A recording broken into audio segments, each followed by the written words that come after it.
হঠাৎ করেই বেড়ে চলেছে অ্যালার্জিজনিত চর্মরোগ, আর এর জন্য অধিকাংশ মানুষই দায়ী করছেন করোনার ভ্যাকসিনকে। দর্শক, আসলে কি এই চর্মরোগ কিংবা অ্যালার্জির জন্য করোনার ভ্যাকসিনই দায়ী? এসব নিয়েই আলোচনা করব আজকের বদ্যিবাড়িতে। আজকে উপস্থিত আছেন চর্মরোগ বিশেষজ্ঞ ডাক্তার সিনথিয়া আলম। ম্যাম, আপনাকে স্বাগত বদ্যিবাড়িতে। থ্যাঙ্কস। কেমন আছেন? আলহামদুলিল্লাহ। আমরা বলছিলাম একদম শুরুতেই, এবং যে প্রশ্ন দিয়ে আসলে শুরু করেছি যে করোনার ভ্যাকসিনের কারণেই কি চর্মরোগ হচ্ছে কিনা, তার আগে শুরুতে একটু জানতে চাই যে কি ধরনের আসলে চর্মরোগ হয়ে থাকে মানুষের শরীরে। চর্মরোগ আমাদের দেখা যায় কি ক্রনিক এবং অ্যাকিউট, এরকম অনেক হঠাৎ করে কিছু চর্মরোগ আসতে পারে, সেটা আবার ট্রিটমেন্ট নিলে ঠিক হয়ে যেতে পারে। আবার এমন কিছু রোগ আছে যেটা ক্রনিক, যেটা আমাদের কন্ট্রোলে রাখতে হবে। এই ট্রিটমেন্টগুলো যদি সে কন্ট্রোল যখন হবে তখন নিবে, প্লাস হচ্ছে কন্ট্রোলে রাখবে, লাইফস্টাইল চেঞ্জ করবে, দেন এটা কন্ট্রোলে থাকবে। তো এর মাঝে আমাদের শীতকালের কথাই যদি বলি, শীতকালে কোন রোগগুলো বেড়ে যায় দেখা যায় কি সোরিয়াসিস, এক্সিমা, প্রি এক্সিস্টিং যাদের এই রোগগুলো আগে থেকেই আছে, সেই রোগগুলো দেখা যায় শীতকালে বেড়ে যাচ্ছে। তো শীতের আগেই এগুলো নিয়ে সচেতন হতে হবে। দেখা যায় অনেক বেশি ড্রাই হয়ে যায় স্কিন, এই সময় ত্বক ড্রাইনেসের কারণে প্রিভিয়াস যে ড্রাইনেসের জন্য যে অসুখগুলো থাকে ত্বকের, বিশেষ করে সোরিয়াসিস, এক্সিমা, অ্যাটোপিক ডার্মাটাইটিস, এগুলোকে কন্ট্রোলে রাখতে হয়। তখন বেশি করে ময়শ্চারাইজার ব্যবহার করতে হয়, তখন কন্ট্রোলে থাকে।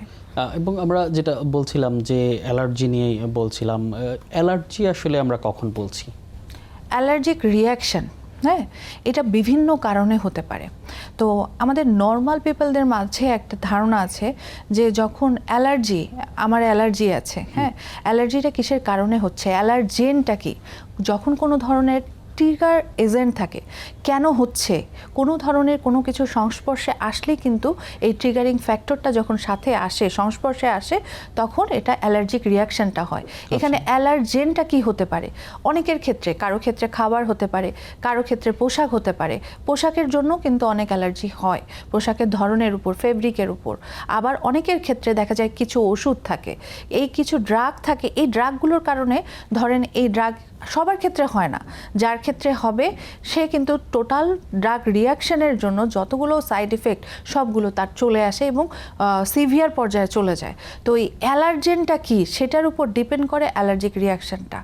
এখন অনেকের ক্ষেত্রে দেখবেন পোলেন, হ্যাঁ, মাইট, তারপরে ধুলোবালি, ডাস্ট, এই রেণু আছে না, রেণু, এই রেণু থেকে কিন্তু অনেক বেশি অ্যালার্জিক রিয়াকশন হতে পারে। অ্যাটোপিক ডার্মাটাইটিসের যাদের রোগী থাকে, ছোট বাচ্চা থেকে বয়স্ক, সবার কিন্তু এই ধরনের অ্যালার্জেনের প্রতি, যেমন হচ্ছে পরাগের কথা বললাম, তারপরে আবার ধুলোবালির কথা বললাম, তারপরে ফেব্রিক, এগুলোতে থাকে, দেখা যায় কমনলি থাকে।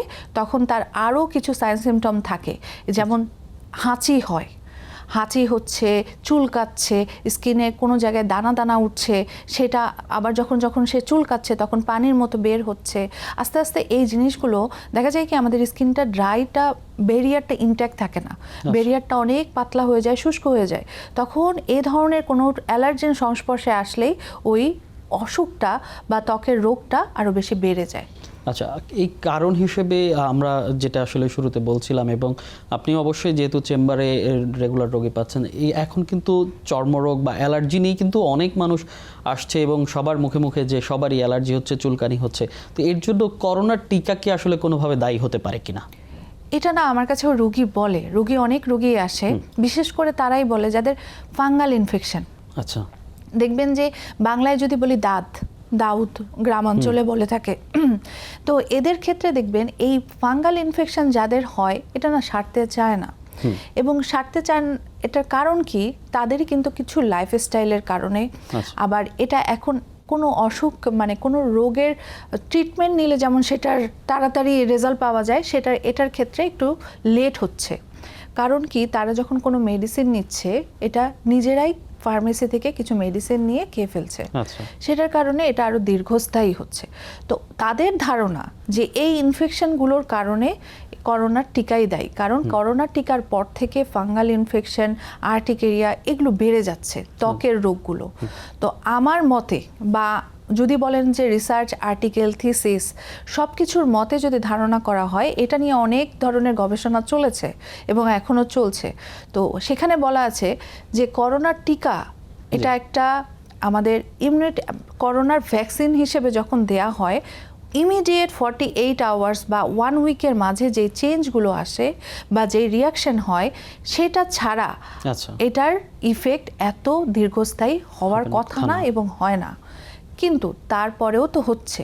অনেকের ধারণা করোনার টিকার পরেই হচ্ছে, তাহলে এটা আমরা বলতে পারি অনেক সময় এটা ধারণা করা হচ্ছে, কিছু স্টাডিতে আছে যে করোনার ভ্যাকসিন দেওয়ার পর আমাদের ইমিউনিটি রোগ প্রতিরোধ ক্ষমতা অল্টারেশন হয়েছে। তো অল্টারেশনের কারণে আমাদের রোগ প্রতিরোধ ক্ষমতা কমে যাওয়ার কারণে অনেক রোগ হয়ে যাচ্ছে।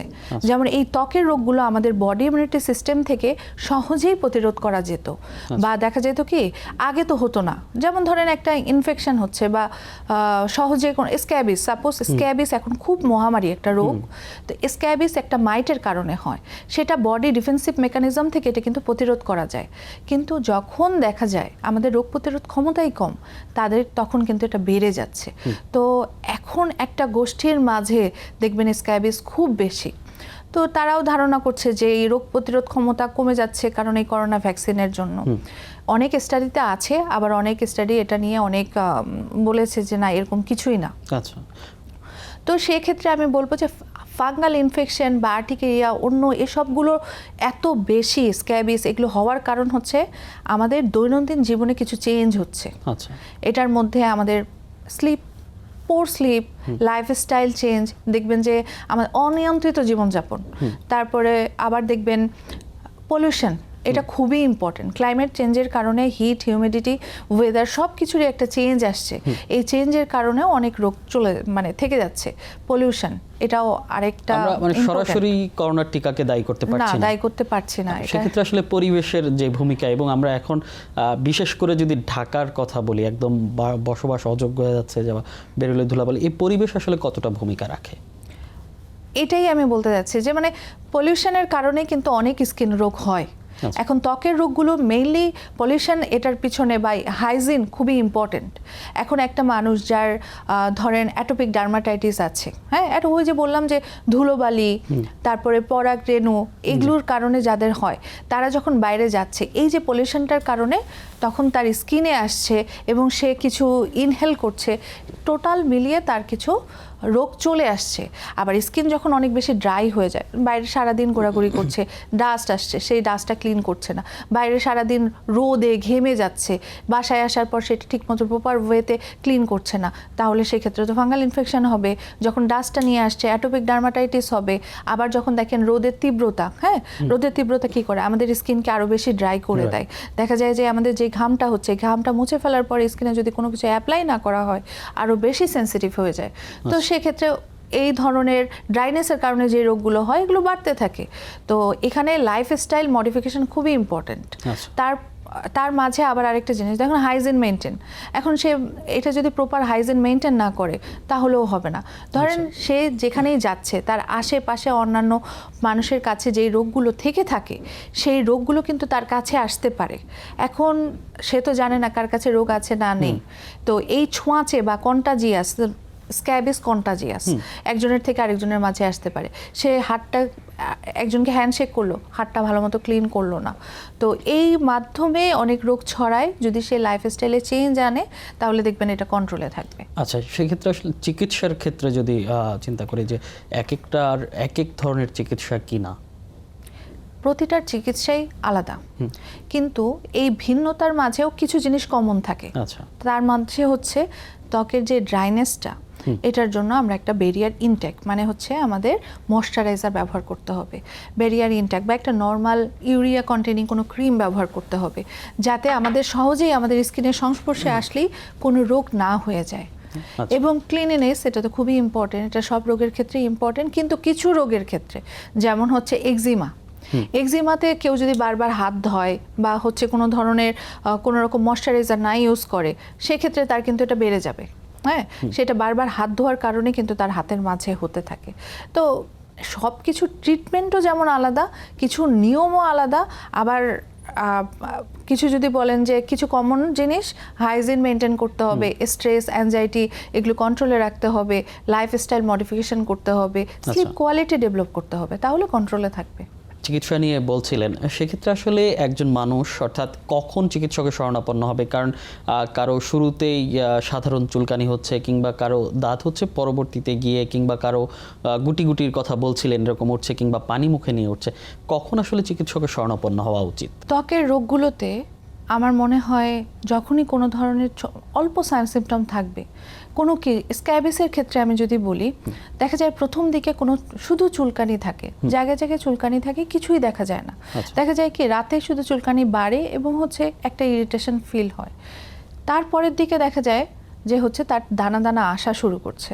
তো যখন সে চুলকানিটা স্টার্ট হলো, তখনই যদি ডাক্তারের শরণাপন্ন হয়, ট্রিটমেন্টটা নিলে আদার ফ্যামিলি মেম্বার এফেক্টেড হয় না, কারণ এটা অনেক বেশি কন্টাজিয়াস। তো এই ছোঁয়াচে হওয়ার কারণে পরিবারের অন্য মেম্বাররা এফেক্টেড হওয়ার চান্স থাকে। তো এটা যখন একবার ট্রিটমেন্টটা নিয়ে নিবে, তখন দেখা যাবে কি তখনই এটা থেমে যাবে। আচ্ছা, তো এটার ক্ষেত্রে প্লাস হচ্ছে ফাঙ্গাল ইনফেকশন, এটা নিয়ে আমি একটু বেশি বলবো, কারণ কি ফাঙ্গাল ইনফেকশন দেখা যায় বাংলায় যদি বলি ছত্রাক, হ্যাঁ, এই বাংলায় গ্রাম বাংলাতে দেখবেন যে গ্রামাঞ্চলে অনেকজন এটাতে সাফারার, মানে অনেকজন, এটা অনেকের আছে, দাঁত বা দাউদ বলে পরিচিত। তো এই রোগটা যখন হয় তখন কি করে, ওরা কিন্তু ডক্টরের কাছে যায় না, তখন সরাসরি কারো কাছ থেকে একটা মলম নিয়ে নেয় বা ফার্মেসিতে যায়। হ্যাঁ, ওই ফার্মেসি দোকানদার একটা মলম দিয়ে দেয়, সেই মলমটাই ব্যবহার করে। কিন্তু ওই যে মলমটা ব্যবহার করে না, ওটা স্টেরয়েড। তো এই স্টেরয়েড জাতীয় মলম ব্যবহার করার কারণে এটা মানে যখন ব্যবহার করেন একদম ইমিডিয়েট এটা রেজাল্ট পায়, কি হয়, চলে যায়। কিন্তু এটা আসলে চলে যায় না, এটা আসলে আরো বেশি খারাপ পর্যায়ে চলে যায়, ভেতরে ইনফেক্টেড হয়ে এটা বাইরে প্রকাশ পায়। আফটার 15 days অর 1 month এটা চরম, মানে বেশি, অনেক বেশি আকারে এটা প্রকাশ পায়। তখন এটা কোনো মেডিসিনেই কাজ করে না। এটা তখন একটা অ্যান্টিফাঙ্গাল দিলে, প্রথম দিকে যদি সে শুধুমাত্র একটা অ্যান্টিফাঙ্গাল বা দাদের ওষুধ সেটা দিলেই চলে যেত, কিন্তু পরবর্তীতে যখন এটা স্টেরয়েড ব্যবহার করে, এটার ক্রাইটেরিয়া চেঞ্জ হয়ে যায়। দাঁতটা তখন ভেতর থেকে ছড়াতে থাকে এবং শরীরের প্রতিটা জায়গায় ইনভলভ করে, তখন দেখা যায় মুখেও চলে আসে, গোল সার্কেল একটা দাঁতের মতো আসে এবং প্রচণ্ড ইচিং হয়, একটু ঘামলে এটা বেড়ে যায়। তো প্রথম দিকে যদি ডক্টরের শরণাপন্ন হয় তাহলে তো আর এই প্রবলেমটা তার হতো না। তো এটা একটা প্রবলেম। আরেক স্ক্যাবিস আমি বললাম, আর্টিকেরিয়া, যখন কারো কোনো খাবার বা কোনো পোশাক, ফেব্রিক বা কোনো ডাস্টের জন্য অ্যালার্জি হচ্ছে, তার না কোনো নিজে থেকে কোনো মেডিসিন না নিয়ে কিছু টেস্টের মাধ্যমে কোন কোন খাবারে তার অ্যালার্জি আছে বা কোন কোন কাপড় বা কোন মাইটে অ্যালার্জি আছে, এটা যখন টেস্ট করে নেওয়া হবে, তখন তার ওই অনুযায়ী যদি লাইফস্টাইল মডিফিকেশন করে, দেন এটা কন্ট্রোলে থাকবে। আদারওয়াইজ এটা কিন্তু সে কন্ট্রোল করতে পারবে না, ওষুধ খাচ্ছে, আবার পরের দিন হচ্ছে, কারণ যেই অ্যালার্জেন বা ট্রিগারিং ফ্যাক্টর সেটা তো সে বাদ দিতে পারছে না। তো এরকম সবগুলো রোগের ক্ষেত্রে আমি বলবো ডক্টরের শরণাপন্ন আগে হবে, তারপর সেটা মেনটেন করলে ভালো থাকবে। এবং ছোঁয়াচের কথা বলছিলেন যে সব ধরনের অ্যালার্জি কি ছোঁয়াচে কিনা, যেমন আমরা স্ক্যাবিসের কথা যেটা বলছিলেন, যে স্ক্যাবিস আমরা দেখেছি যে হোস্টেলগুলোতে কিংবা একজনের হলে ক্লাসরুমে অনেকের হচ্ছে, বা একসাথে যারা থাকছে তাদের অনেকে হচ্ছে, আসলে সব ধরনের অ্যালার্জি কি ছোঁয়াচে কিনা? এটা আপনি খুব ভালো কোশ্চেন। আপনার এই যে আপনি বললেন হোস্টেল, হ্যাঁ, এই স্ক্যাবিস কিন্তু এখন হোস্টেল, মাদ্রাসা, তারপরে দেখবেন যে স্কুল, সব জায়গায় এটা এখন মহামারী। হ্যাঁ, তো বিভিন্ন জায়গায় আমাদের সোসাইটি থেকে কিছু এমন স্টেপ নেওয়া হয়েছে যেটাতে সব জায়গায়, যেমন স্কুল, কলেজ, মাদ্রাসা, যে জায়গাগুলোতে একসাথে অনেকগুলো মানুষ বসবাস করে, সেইগুলোতে একটা ধারণা বা একটা এই স্ক্যাবিস সম্পর্কে তাদের জ্ঞানটা একটু দেওয়া হচ্ছে, প্লাস কি করতে হবে এবং কিভাবে এটা কন্ট্রোলে রাখা যায় সেই ট্রিটমেন্টটা সম্পর্কেও বলা হচ্ছে। আর এটাই মানে করার মাধ্যমে এটা কন্ট্রোলে থাকছে। আসলে কি করণীয় আছে যদি একটু বলতেন? যেমন স্ক্যাবিসের ট্রিটমেন্টটা আমরা কিভাবে করি, স্ক্যাবিস পেশেন্ট যখন আসে, যদি বলে যে শুধু আমি আক্রান্ত, আমরা হিস্ট্রি নেই যে অন্য কোনো ফ্যামিলি মেম্বার আক্রান্ত কিনা। যদি বলে যে না, শুধুমাত্র আমি আক্রান্ত এবং এটা রাতে চুলকানিটা অনেক বেড়ে যায় এবং এটা দেখা যায় আমাদের হাত দিয়ে স্টার্ট হয়, হাতে সাধারণত ছোট ছোট দানা দানা আসা শুরু করে এবং খুব চুলকাতে থাকে। এটা হাতে যখন একবার আমরা এই সিমটমগুলো মিলে যায়, তখন আমাকে ট্রিটমেন্ট দিতে হয়। ট্রিটমেন্টের মধ্যে আমরা 5% পারমেথিন, কোটামিটন, এগুলো কিছু মানে কেমিক্যাল নেম। এই কেমিক্যালগুলো আমাদের ড্রাগ, এটা লোশন পাওয়া যায়, এই লোশন ফর্মেও পাওয়া যায়, ক্রিম ফর্মেও পাওয়া যায়। এই লোশনগুলো গলা থেকে পা পর্যন্ত, ছোট বাচ্চাদের ক্ষেত্রে মুখমণ্ডল থেকে পা পর্যন্ত সমস্ত শরীরে খুব ভালোভাবে মেখে সারা রাত রেখে দিতে হবে। বিশেষ করে ভাঁজযুক্ত এরিয়াগুলোতে ভালো মতো মেখে সারা রাত রেখে পরের দিন সকালে 8 to 12 আওয়ার্স আমরা বলি রেখে দিতে হয়। পরের দিন সুন্দর মতো সে শাওয়ার নিবে। যখন সে শাওয়ার নিবে সেটার সাথে তার কাপড় চোপড়, বেডশিট, বালিশ কাভার যা কিছু আছে সব সিদ্ধ করা পানিতে ধুতে হবে। আদারওয়াইজ এই মাইটটা কিল হয় না। এই মাইটটাকে কিল করার জন্য মোর দেন 60 ডিগ্রি সেন্টিগ্রেড প্রয়োজন হয়। তো এটা যখন রেখে দেওয়া হয়, সিদ্ধ করে ধুয়ে ফেলা হয় এবং যে পার্সন অ্যাফেক্টেড তা গোসল করে এবং ভালো করে সাবান দিয়ে পরিষ্কার করে গোসল করে ফেলে, দেখবেন অনেকটা কন্ট্রোলে আসে। আমরা কিন্তু এটা নিয়ম থাকে, হ্যাঁ, এই ক্রিমটা পরপর 2 দিন, টানা 2 দিন, ধরেন আজকে দিলে কালকেও দিতে হবে। এভাবে পরের সপ্তাহে গিয়ে 7 দিন পরে আবার একদিন ব্যবহার করতে হয়। টোটাল 3 ডেজ এটা ব্যবহার করতে হয়।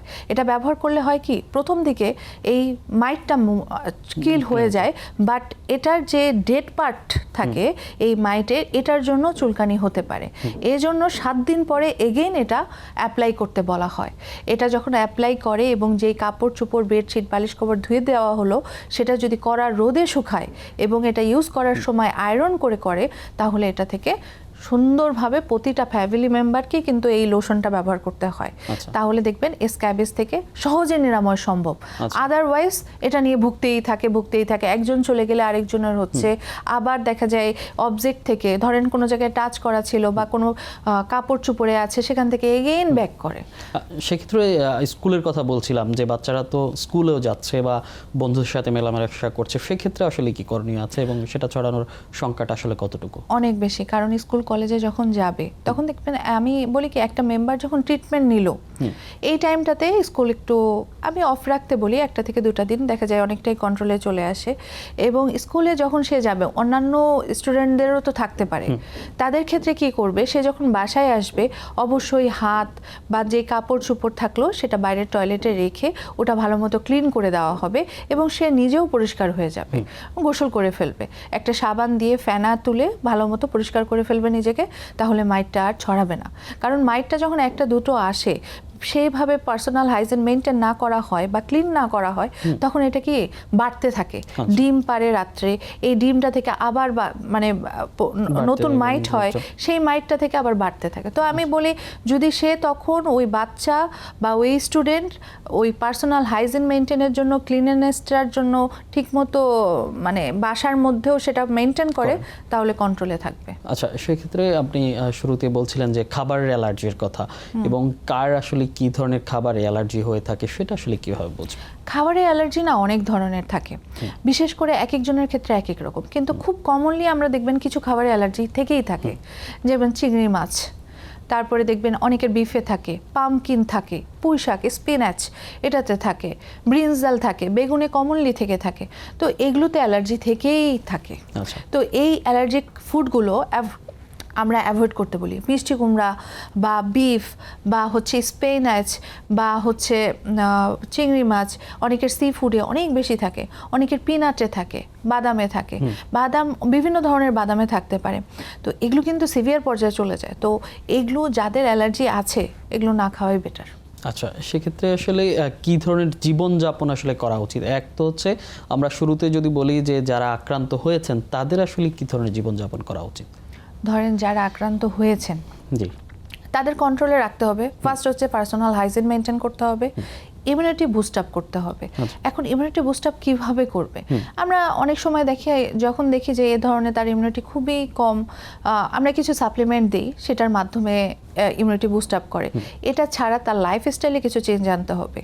যেমন তার স্লিপ প্যাটার্ন, হ্যাঁ, আমাদের ঘুমটা কিন্তু যখন দেখা যায় স্ক্রিন টাইমিং বেড়ে যায়, রাতে ঘুমটা কম হয়, অটো আমাদের বডি ইমিউনিটি সিস্টেম কমে যায়। তো রাতে ঘুমটা খুবই ইম্পর্টেন্ট। রাতে ঘুমের সময় আমাদের মেলাটোনিন হরমোন একটা রিলিজ হয়। এই মেলাটোনিন যখন রিলিজ হয় তখন আমাদের বডির টোটাল সিস্টেমটা ফাংশনাল হয়। তো এই sleep pattern, diet, balance diet, এগুলো মেনটেন করলেই হবে। আচ্ছা, সেক্ষেত্রে এবং বিভিন্ন প্রোডাক্ট ব্যবহার করার ক্ষেত্রে ছড়ানোর শঙ্কা আছে কিনা, এবং বিশেষ করে প্রসাধনী ব্যবহার করছে আমাদের মেয়েরা কিংবা এখন ছেলেরাও করে, সেক্ষেত্রে আসলে ঝুঁকি কতটুকু?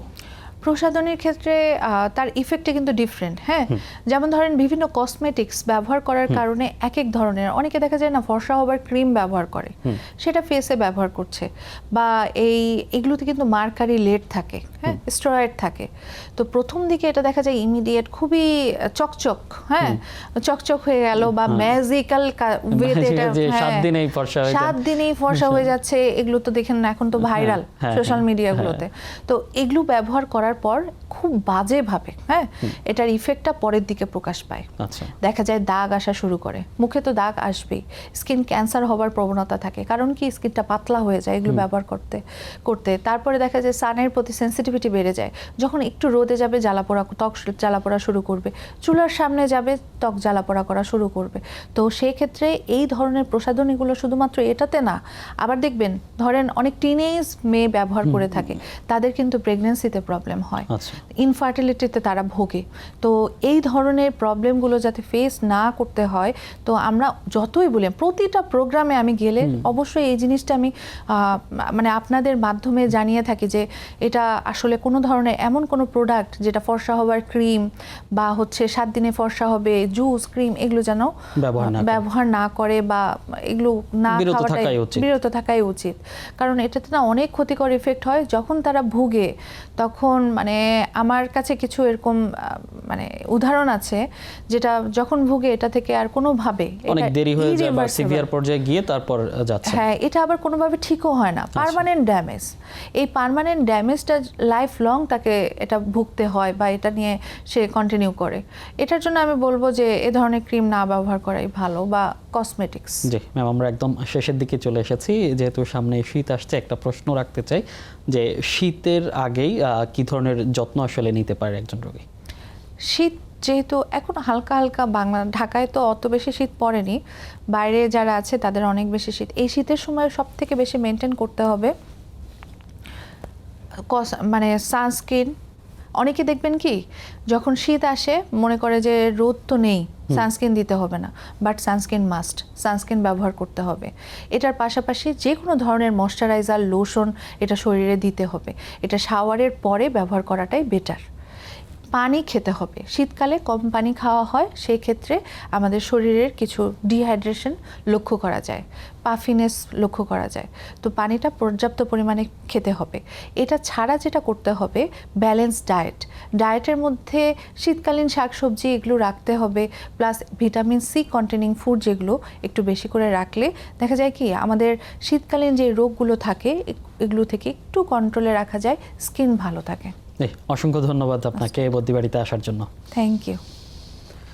দর্শক, কথা হচ্ছে অ্যালার্জি জনিত নানা চর্মরোগ নিয়ে, অর্থাৎ যেটি আসলে বলছিলেন যে সতর্কতা এবং সচেতনতার বিকল্প নেই। আজ এ পর্যন্তই, পরবর্তীতে দেখা হবে অন্য কোনো পর্বে অন্য কোনো অতিথি নিয়ে। ততক্ষণ ভালো থাকুন, সুস্থ থাকুন, আর সঙ্গে থাকুন সময়ের।